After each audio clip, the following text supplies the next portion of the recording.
Ce qu'a dit Paul est juste, il faut renvoyer. Une personne commence et l'autre personne répond. Bon, Paul va dire je n'ai pas du tout apprécié ce que tu as fait l'autre nuit. Et vous lui répondez j'ai entendu que tu n'as pas apprécié mon comportement de l'autre nuit. Et Paul confirmera ou il corrigera si vous avez oublié quelque chose. On va faire ça pendant un bon moment et après la personne qui écoutait va résumer tout ce qu'elle a entendu. Gina, psychanalyste, reçoit dans son cabinet Paul, psychanalyste, accompagné de sa femme.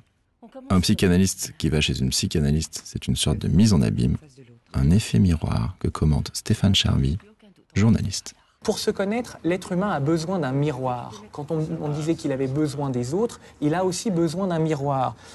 Et ce miroir ne peut être autre que soi. Donc, c'est ce que nous, on vient chercher. C'est-à-dire, la jeune fille pourra s'identifier à Laura, le militaire pourra s'identifier au militaire, ou nous, moi, je m'identifie à la fois à Laura, à la fois au militaire, à la fois à ce couple, pour savoir comment on construit une vie de couple. Mais en même temps, le psychanalyste, Weston, a besoin de ce miroir que lui tend Gina. Il a besoin de ce reflet pour faire naître une réflexion. Si Gina n'était pas là, je pense que sa réflexion serait incomplète. Pendant ces séances avec Gina, j'ai appris plein de choses sur moi-même et sur toi. Paul ? Oui, je t'ai entendu dire que depuis que nous voyons Gina, tu avais appris beaucoup de choses sur toi. Et aussi sur toi.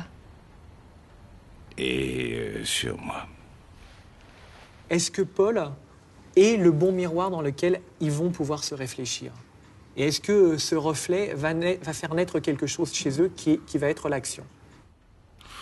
Donc tu crois qu'avoir la présence de Gina qui écoute nos disputes, ça te Paul. fait... Moi, In Treatment, ça m'aide à penser.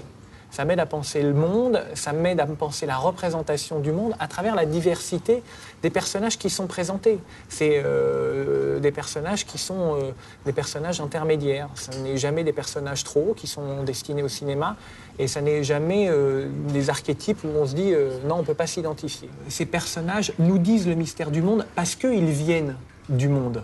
Ils viennent de l'extérieur. Et en ça, ce sont des vrais mini-films. Voilà. Parce qu'il nous convoque face au mystère du monde.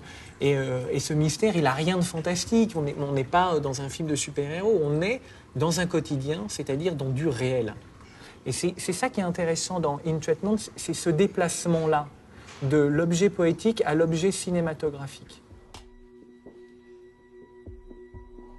Se retrouver face à face avec un psychanalyste, puis face à face avec soi-même dans un miroir, c'est se regarder comme un objet, mais en train de devenir sujet.